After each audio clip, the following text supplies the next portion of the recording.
na sila Herab. Hindi ko na masyado nabibideo sa bahay mga kamamaw, at talagang pag ang nangyayari kasi mga kamamaw is pag na-overtime ako, and then si Mrs. ay sinundo ko, matik na yan mga kamamaw. Katulad kanina, alas din ako nakatulog. Basta pag sinundo ko si Mrs., hindi na talaga tayo nakakatulog mga kamamaw. Talagang hirap. Nakatulog ako 1 hour before nung alarm ko, doon pa lang ako nakatulog. So ibig sabihin, wala nung sinundo ko si Mrs., 1 oras pa lang ako nakatulog. Tapos nung umuwi ako kanina, 2 hours pa lang ako natutulog. So in total 3 hours pa lang ang tulog ng mga kamamaw. Kaya parang ipay-ipay ang katawan ng kamamaw ngayon. Siyempre hindi naman pwede hindi natin sulit si Mrs. at si Mrs. nga ay buntis. Iniingatan natin ang ating mahal na Reyna, sabi nga ni Kainax. Medyo makikita mo yung ano ng kalsada, may natutulog sa, or pwede rin mga pinaglinis dito kasi usual every night pinaglinis dito mga kamamaw talaga. Binimaintain nila yung ano ng kalsada, yung sa mga ano lang to, yung sa mga busy na kalsada ay talagang binimaintain nila yan. Talagang binubusan nila na parang may natubig yan, na yung mga bakalig yan, basta may natubig yan para tunawin yung snow. Kasi iba, mahirap mga kamamaw pag naka-black ice stone, hindi biro yung mga kamamaw. Kasi every time na pepreno ka ng alang-anin, tapos nasa black ice yung ano, iikot ka talaga yan mga kamamaw.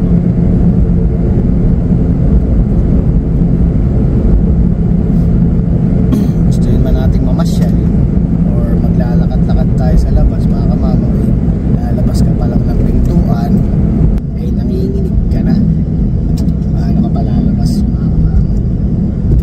Even yung mga aso natin pag pinapabili mo nga pagpupo sa labas, it will not take 5 minutes, bumabalik agad sila. Si Legend lang ito mga minuto sila her, sandali. Kasi paglabas, tihi, balik agad yung sila. Kaya nakahanda talaga yung lukewarm na towel natin para punasan ang katawan nila, at the same time yung mga paapaan nila, yung mga post, kasi pwede magputukan yan, dapat naka-warm. Punasan natin ng warm water.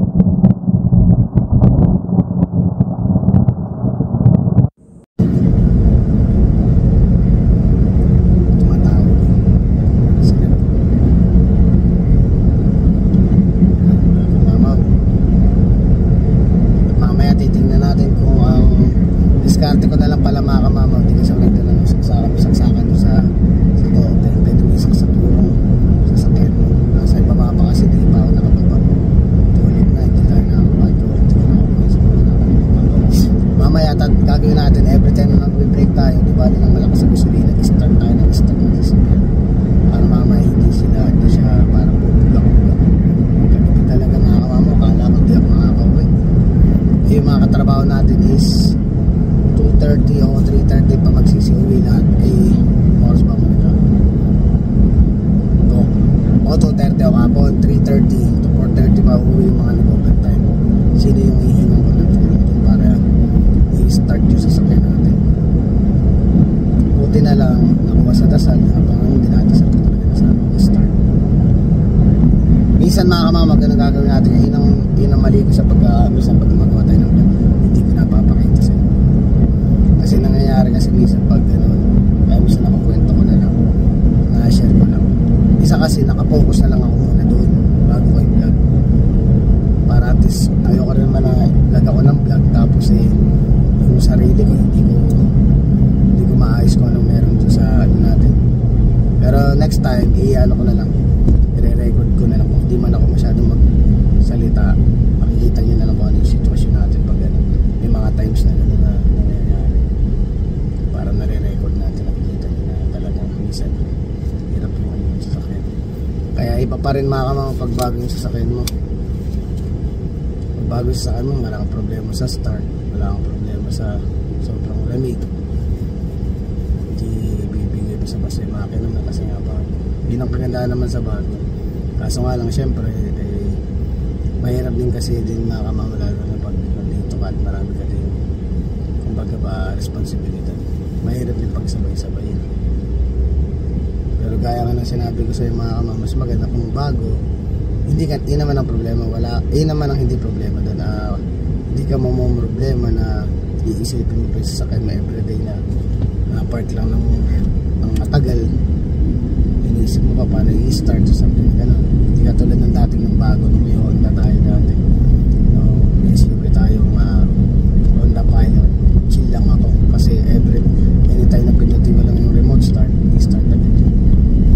Kasi di mo na kailangan isaksak or ito mga kamamakita paano lumalaban to. Bago lang kasi battery nito. Nung binili ko to sa Canadian yun na pagbilang ko na itong truck ko na to, dalawang matandang Canadian kasama. So may dalawa silang sasakyan, isang Ford Escape tsaka itong Ford na truck na to. First owner sila. Kaya swerte ka na rin dahil second owner ako ng sasakyan na to. Napakaswerte ko na mga kamamo dahil kadalasan pag bibili ka ng sasakyan, minsan fifth owner ka na, fourth owner ka na, mga ganun.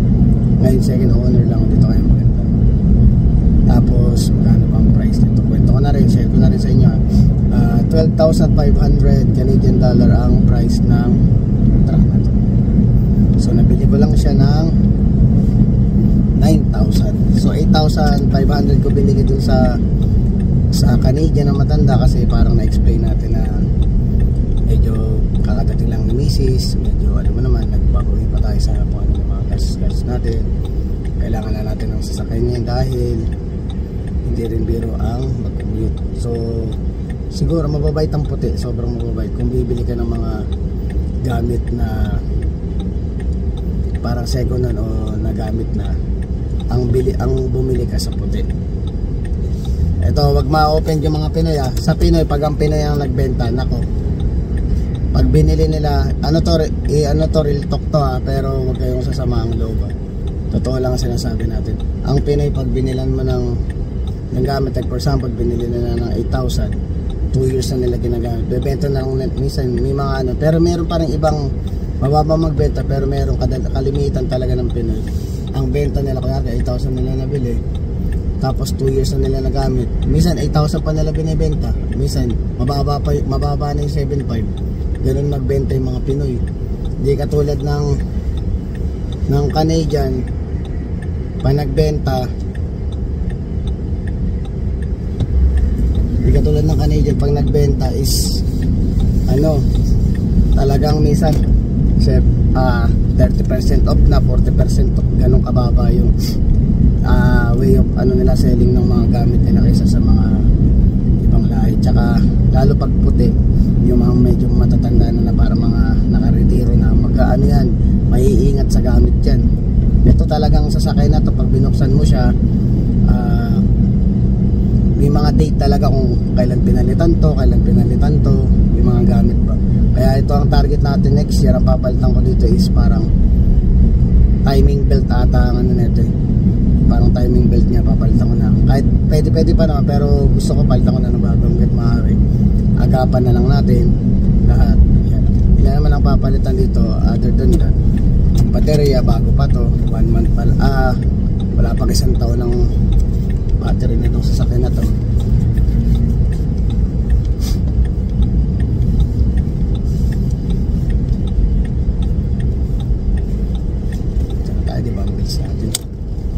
Lang mga 10 to 15 minutes lang ang biyahe natin. Kapag summertime, kaya ng 10 minuto to. Dito ako nagpa-park mga kamamo kasi kapag nag-snow na naman, ito kasi yung pwestong hindi masyadong nababalahaw yung sasakyan. Mabilis ka makaalis. Tsaka huwag kang masyadong madikit sa mga sasakyan sa tabi mo. Maglagay ka ng 2 dangkal na space yung magpa-park ka para kung sakaling lalabas ka mamaya, kaya ka dalawa, front and back. Maglagay ka ng awang na dito sa harapan na kung alam mo yung sasakyan na to is mamaya paalis, mag-awang ka na ng 2 kalahating espasyo para mamaya kung may mag-park pa na dikitan sa likod mo, may space ka sa harap. Yun ang natin. So ayan, nasabi ko na sa inyo yung mga natin dito sa sasakyan. Maayos pa to, 2008 model to, Ford Explorer Sports Truck. Yan, yun yung natin. Parang madilim yung camera natin. Alright. So nandito na tayo sa trabaho, pahinga lang tayo ng konti. try natin, check natin. Double check ulit para at least every time na mag-break ako, i-start natin sa sasakyan. Para kung sakaling hindi inilaw, punta ako dito, takbo ko sandali, start ko. Para ano, kasi nakakatakot talaga mga ako. Kasi kung masasingin natin, ang daming mag-permission. Paano masusunod si Mrs. Paano kumaadit si Mrs. Paano papasok sa trabaho. Hassle, sobrang hassle mga kamama. So ayan, mag-relax muna tayo dito. And see you later mga kamama. Yan mga kamama, nilagay ko na yung gamit ko sa ano, dito lang sa loob muna. I-start ko lang sandali para ano, sulitin na natin na ay pag may ilaw doon sakay natin.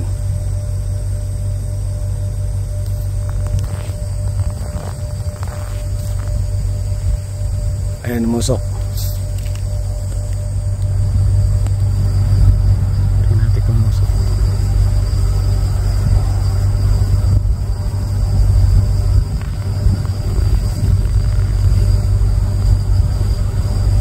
Nag-start na siguro yung mga kalawang.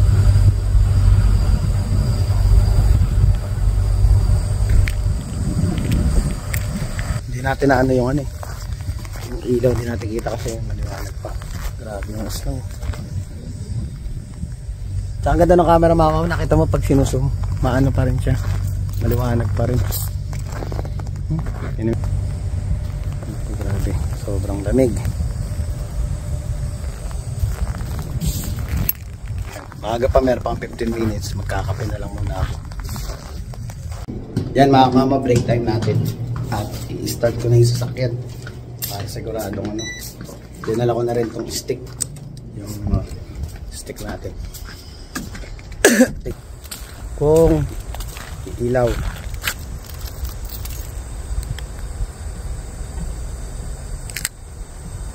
yon,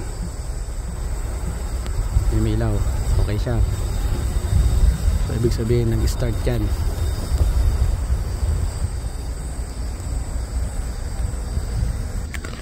Sa susunod na break time natin, i-start ko ulit para tatlong beses natin i-start bago tayo umuwi. Siyempre bago pa umuwi, i-start ulit. Lakas sa gasolina mga mama, no? O sige mga mama, check natin mamaya. Lamig! Yan na mga kamamaw! Walang overtime eh, hindi na tayo napag-overtime dahil susunduin din natin si Mrs.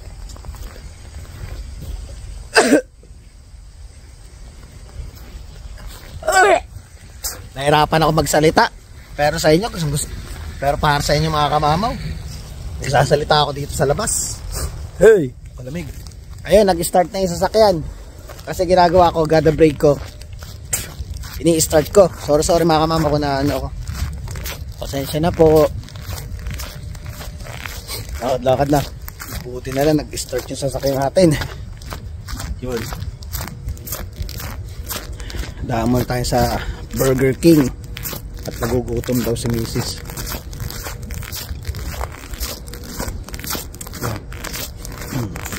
Talagang makakapag nagsasalita ako, nagsusok ako, malamig paligid natin eh.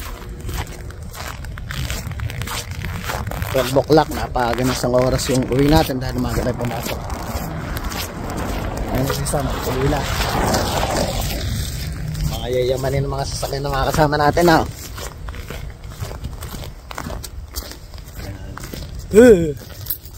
Buti na lang nag-start. Nakailang ano na ako dito eh. Nakailang start na ako, wala nung Sam! Hindi na ako. Late na, tumawag siya. Sabi niya kanina wala nang OT. Ha? Ayun, na nag... Susunduin ko sa business eh. 11 kasi yung out ni Mrs. Sabi ko, nagtanong muna ako kay may OT. Eh nung sabi niyang wala, sabi ko kay Mrs. susunduin ko siya. Eh so kanina pa naghihintay Mrs. ko doon. Pag nag-OT ako, bubugbugin ako ng bukas. Yun nga, kasi yun nga ang istorya mga kamamaw. Mag-OT dapat ako nagtanong ako sa supervisor natin, kay JR. Kasi may dalawa pa tayong break kanina eh. So inaano ko yung brake ko na ano, kung gagamitin ko kasi may dala pa tayong brake.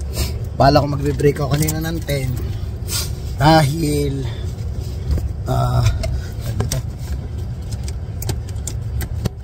magbe-brake ako ng 10 dahil nga ano, kung may OT pala, magbe-brake ako 11 dahil 2 o'clock ang out natin nun, para kahit pa paano nakabalance yung oras ng brake natin, para hindi din tayo sobrang haba ng dahil nung agwat ng work mo dun sa ano, kung mag-ano ako, kung magbe-break agad ako ng 10 o'clock tapos may OT pala from 10:15 to 1:30, di ba? Ang layo. So tinanong ko, sabi ni supervisor natin wala nga daw overtime. So ang nangyari, tinapos ko na yung trailer. Tapos natapos yung trailer, ayun, yung huling break ko ginamit ko na sa dulo, pahinga na lang ako. Tinapos ko na talaga yung trailer. Mas priority ko na matapos yung trailer ko bago ako mag-break. Eksakto, tumawag niya sa supervisor natin, si Kuya Lau. Tinatanong kung gusto ko daw mag-OT na. Kaso nung time nung nagkausap kasi ni JR, sabi ko kasi na ano, tinanong ko na ako may OT, kaya tumawag ako doon kay Mrs. Sabi ko kay Mrs. Susunduin na lang kita dahil wala namang overtime. So ngayon si Mrs. naghihintay sa hospital, susunduin natin si Mrs. At kanina pa naghihintay ng 1 hour. Yung kaya sabi ko nga sa kanya, hindi na ako pwede mag overtime kasi naghihintay na kasi Mrs. kawawa naman, nagugutom na rin yun. Kaya ayun, kaya no choice talaga na hindi na ako makapag overtime dahil yung isa naghihintay na sa akin. Ay, so mga mamudaan muna ako sa ano, sa Burger King. Magti-take out lang tayo ng kakainin natin para pag-uwi ni Mrs. Sabi ko sa kanya, maaga pa naman, load lang tayo ng isang movie. At na-adjust yung schedule niya bukas, yung check-up niya is from 10 o'clock, 11:30 na ng umaga. So makakatulog na matakad mga 7 hours bukas, dahil bukas wala rin pasok si Bless. Siya muna ang alalay sa akin magpa-wiwi pupo dun sa mga alaga natin sa umaga. So ay mga kamamaw, magdadrive muna ako at bibili lang pagkain. Yan, naka-ano tayo, naka-drive thru muna tayo. Ano, hindi maano yung bintaan na ako mga kamamaw. Bubuksan ko pa to para maka-order tayo. Bubuksan ko pa to ng pintuan kasi yung bintana naka-freeze. So bubuksan ko pa siya para order tayo.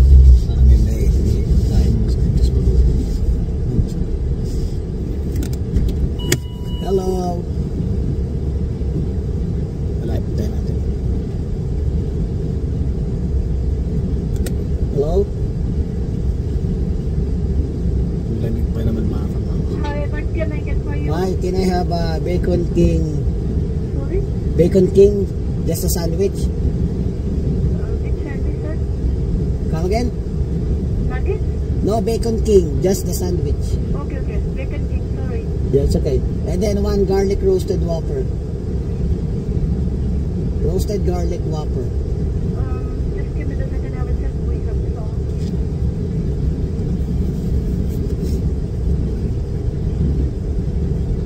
Okay, just for sandwiches only? Yeah, and then one poutine. One what? Poutine. Poutine? Yeah. Sir, give me the please. Yeah, okay, thank you. Medyo hindi kasi nila naririnig masyado yung sinasabi mo pa nandito ka sa hotel. Sabi lumamig na dito sa sakyan. So kailangan natin gawin ng pambayad natin. Yan, libre natin kasi naawa ko kanina eh. Hindi kasi kumain yung baby laps ko eh. Naman naman kahit nag-aaway kami yan mga kamama, mahal na mahal ko yung misis ko niya. Napakahalaga niya. Hindi minsan hindi mahal yan, hindi magpapahinga yan. Nagkakita ko nakikita kumain. Ganun yan na mag-alaga sa akin.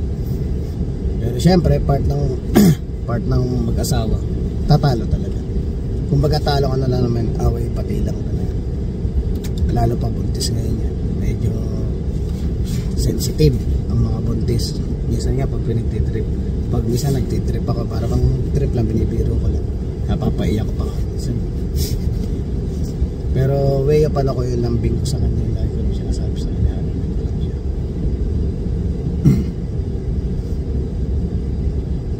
Hindi ko lang po nangyari dito sa ano. Sa at hindi gumagalaw. Hindi ko lang po nangyari sa kanya. Paano ko makakabayad nito?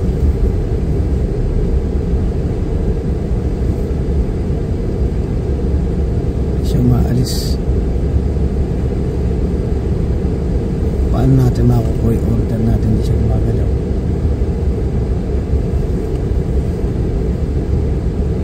Oh, I see. May kulang siya. Kaya so ayun na, tingnan natin para makita nyo naman ang mga nasa counter. Bababa ako. Dahil lang mga kamamo. Yan. My window is okay, no?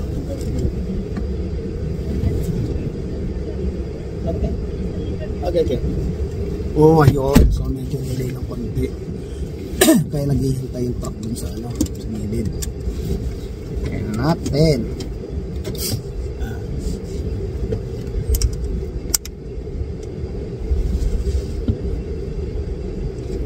Okay, sila. Inisip ko lang yung part ko.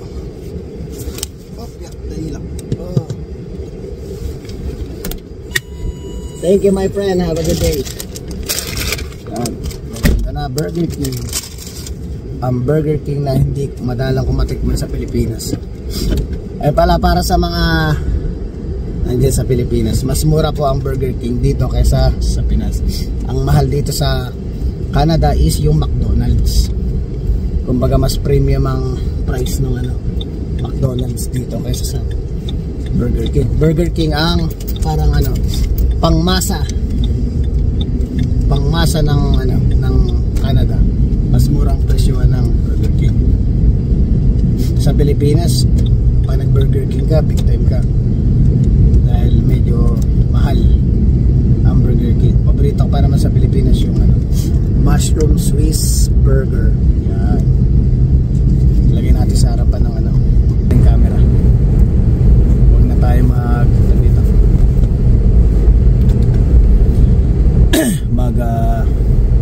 Director's view muna. Yan muna tayo samantala para full screen. Yan. Mga kamama, pasensya na kung ganitong vlog lang muna nagagawa natin pansamantala dahil alam nyo naman winter tsaka busy kamamaw, kaya hindi rin tayo nakakalabas masyado gala-gala. Pero sabi ni Miss nakaraan, ano, papagupitan na daw niya ako kasi mukha na daw akong ano, ermitanyo sa buhok ko.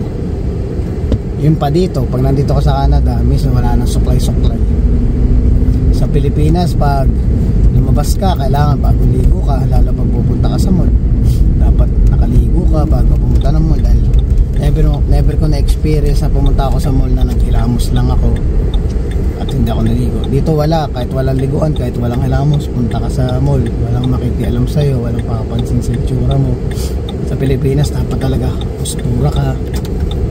Dahil pag hindi ka postura, mapapagkamalang kang kung ano man ang isipin ng tao sa'yo. Kumbaga talaga sa Pilipinas, kumbaga ba yung hygiene, yun, para yan na natin, bawin natin, baka sabihin nyo naman masyadong maselan, hindi. Kumbaga sa ang Pilipino talaga is when it comes sa hygiene talaga ano yan, malilinis ang Pilipino. Kaya hindi mo makikita talaga na hindi sila naliligo pag lumalabas o ano. Isa pa nga twice a day. Kaya dito naman pag summer twice a day, minsan thrice a day pa tayo naliligo. Ganun kalinis ang mga Pilipino sa katawan. Malatak yun.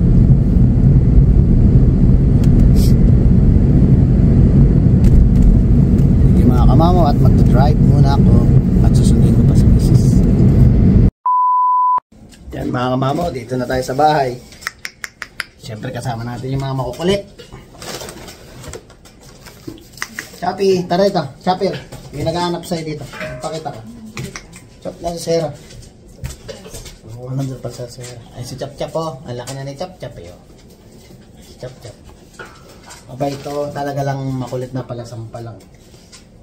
Pero pinapagalitan mo naman. Kiss mo dati, kiss. May naghahanap sa'yo, pogi ka daw, pogi. Ay, legit. Napakabait nitong aso nito.